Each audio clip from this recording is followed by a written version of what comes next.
There is a sound your car is making right now that a shop will charge you $700 to silence. And the thing that actually silences it costs about $4. You know the sound. It is early, the engine is cold, and you back out of the driveway. The second you turn the wheel toward the street, it starts. A low moan. A groan that climbs when you turn harder and fades when you straighten out. Some mornings it is almost a whine, high and thin, like something under the hood is straining against itself. You tell yourself it will warm up. And it does, a little.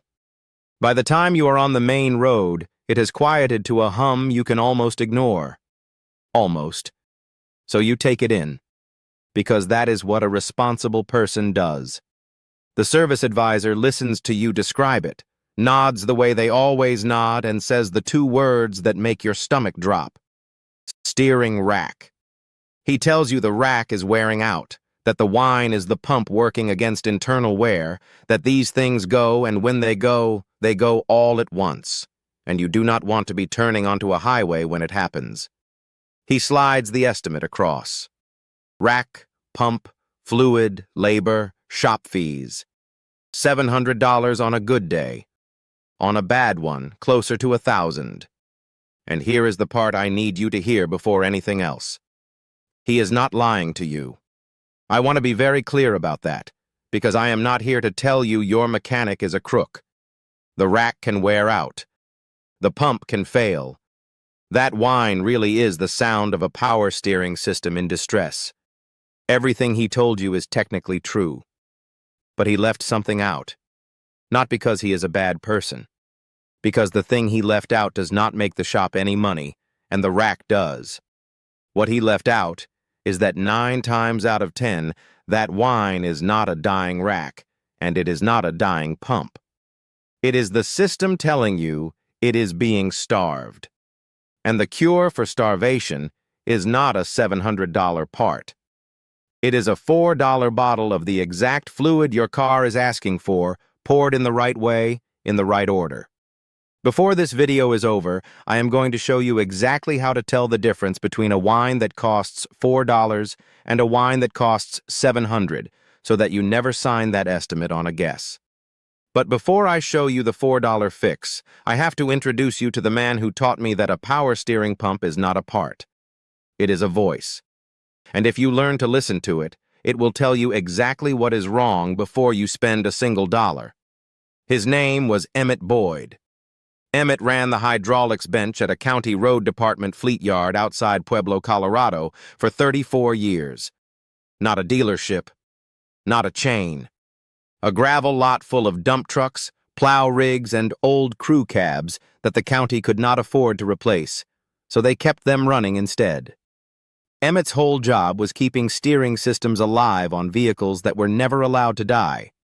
A dealership sees your power steering pump maybe twice before you trade the car in. Emmett saw the same 40 pumps for 3 decades. He did not replace them. He could not. There was no budget for replacing them. So he learned to read them. He learned what a healthy pump sounds like at idle, what a starved one sounds like on a cold morning, and what a truly dying one sounds like in the half-second before it seizes.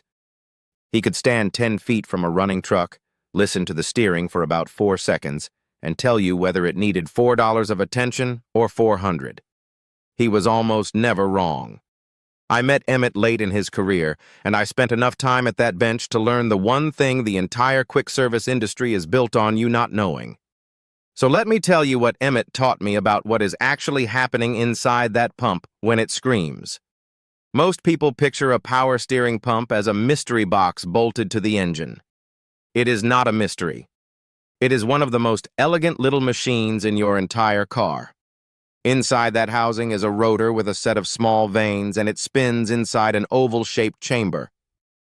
As the rotor turns, those vanes slide in and out, and the changing space between them draws fluid in on one side and squeezes it out under pressure on the other. That pressurized fluid is what does the heavy lifting when you turn the wheel. You are not muscling the tires. The fluid is. You are just telling it where to push. That whole system depends on one thing above all else. The fluid has to be solid, Not solid as in hard. Solid as in continuous, clean, and free of air. A hydraulic system moves power through liquid because liquid does not compress. Push on one end, and the other end pushes back instantly and completely. But air compresses. And the moment air gets into that fluid, the system stops behaving like a solid column of power and starts behaving like a sponge. The veins claw at a mixture of fluid and bubbles instead of pure fluid. They cavitate. They pull hard against nothing and then slam against something thousands of times a second. And that exact event is the moan you hear on a cold morning. It is not the rack failing.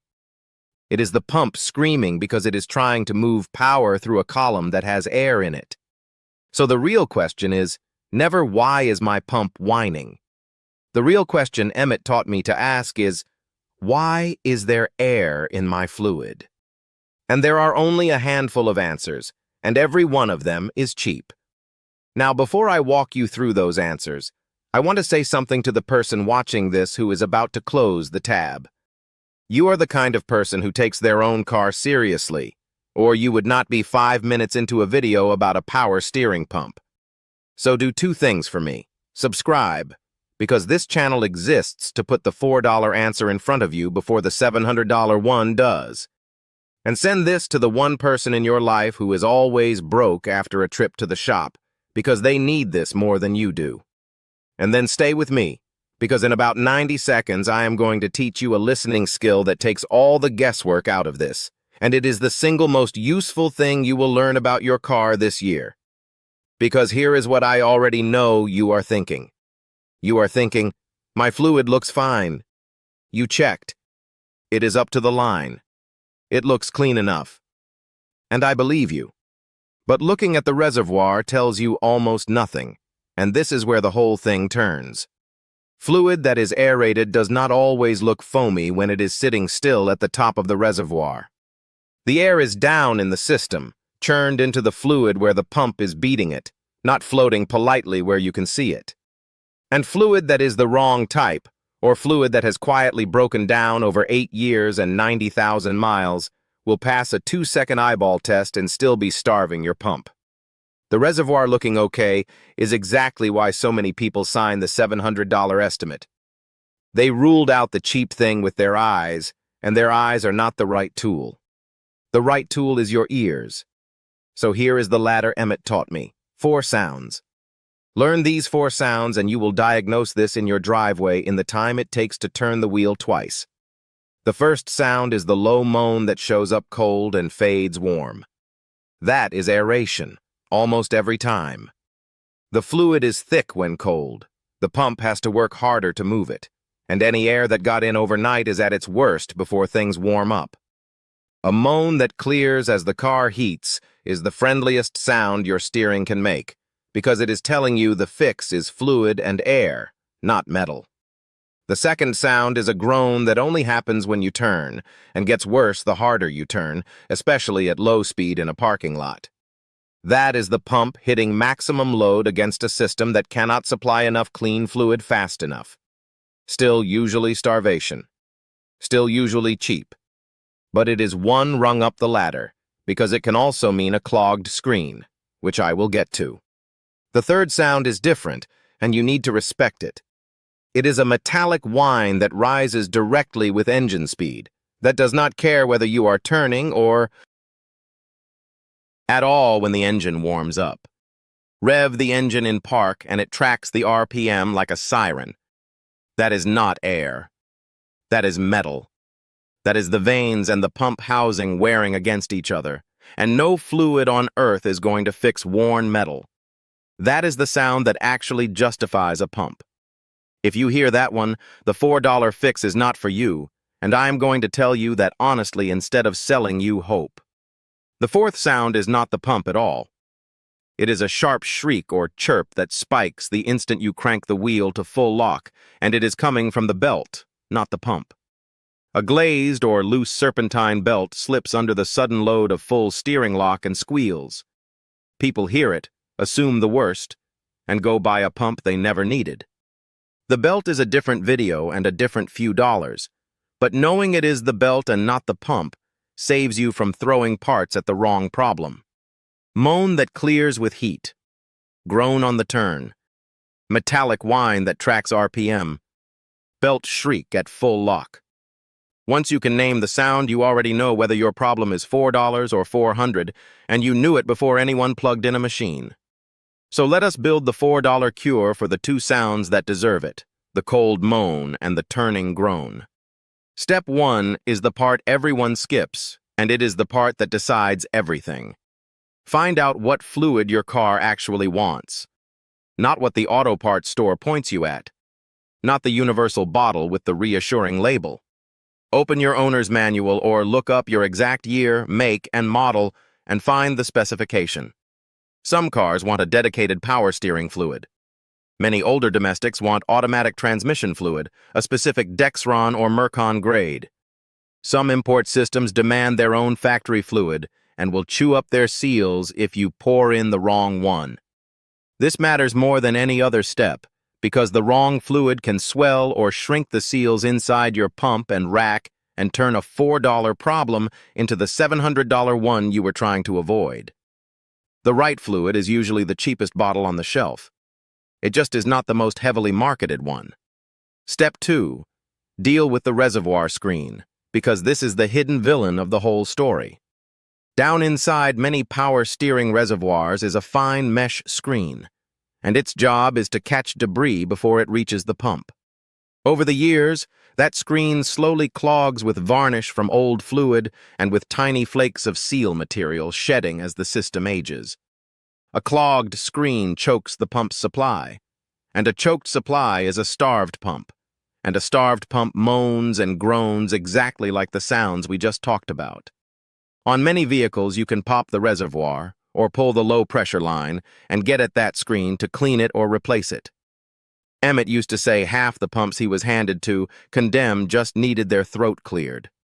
Clean that screen and you have solved more power steering whines than any part on the shelf ever will.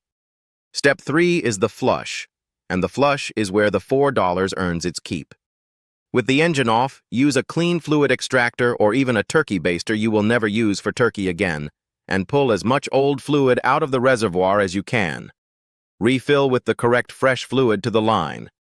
Then, and this is the sequence that matters, start the engine, let it idle, and top off as the level drops. Old, broken-down fluid holds air and heat badly, and simply replacing it restores the system's ability to move power as a solid column instead of a sponge. Step 4 is the bleed, and this is the step that separates people who fix the whine from people who make it worse. Air is your enemy, so you have to purge it. With the front wheels off the ground if you can safely lift them, or just at a standstill if you cannot, turn the steering wheel slowly all the way to one lock, hold it for a moment, then all the way to the other. Do this gently, 10 or 12 times, with the engine at idle, topping off the reservoir as the level settles. What you are doing is walking the trapped air up and out of the system and letting clean. Fluid take its place. Do it slowly. Slamming it against the stops just churns more air in. Some systems bleed cleaner if you do those lock-to-lock turns with the engine off first, then start it and repeat. When the fluid in the reservoir stops dropping and stops throwing bubbles, and the moan is gone, you are done. Total cost: 1 bottle of the fluid your car actually asked for. Sometimes 2 if your system holds more. Call it $4 to $8 and 20 minutes. Now I have to be as honest with you as Emmett was with me, because a fix without its limits is just a different kind of sales pitch. This does not repair worn metal. If you have that third sound, the metallic whine that tracks RPM and ignores temperature, and you flush it and bleed it and it still screams, stop. Do not keep pouring fluid at it. Pull a little fluid out and look at it in the light. If it sparkles, if there is fine metal glitter in it, your pump is wearing internally, and it has earned its replacement. And if you see fluid on the ground under the front of the car, or the steering goes heavy and stiff only when you turn, you may have a leaking rack, and a flush will not seal a leak. The $4 cure is for a starved system, not a broken one. The whole point of the listening skill is so that you know which one you have before you spend, instead of finding out after. So why doesn't the shop just do this? Why is the first word out of the service advisor's mouth rack and not fluid? And here is where I am going to disappoint the part of you that wants a villain in a dark room. There is no conspiracy here. Nobody at your local shop is plotting against you. The answer is quieter and, honestly, more frustrating than a conspiracy, because you cannot even be angry at it. It is just math. A flush and a bleed and a cleaned screen is 20 minutes of labor and a $4 bottle of fluid. There is almost no money in it. A rack replacement is a $700 ticket with real margin on the part and hours of billable labor. When a whine walks through the door and both answers are on the table, the service model does not point at the cheap one. Not because the people are corrupt, but because the business is built to sell the expensive fix, and the expensive fix is the one that keeps the lights on. The knowledge of the $4 cure is not hidden in a vault. It is just not profitable to teach, so nobody teaches it. Emmett only knew it because he worked somewhere that could not afford the expensive answer, so he was forced to learn the cheap one. That is the whole thing, really. The most expensive part of that steering system was never the rack. It was not knowing which sound you were hearing. The moment you can stand next to your own running car and name the moan, the groan, the metallic whine, and the belt shriek, you have taken the single most valuable tool out of the service advisor's hands. You are no longer a person guessing at an estimate. You are a person who already knows the answer and is just checking whether they will tell you the truth. So here is what I want you to do right now, because this channel runs on your data and not mine.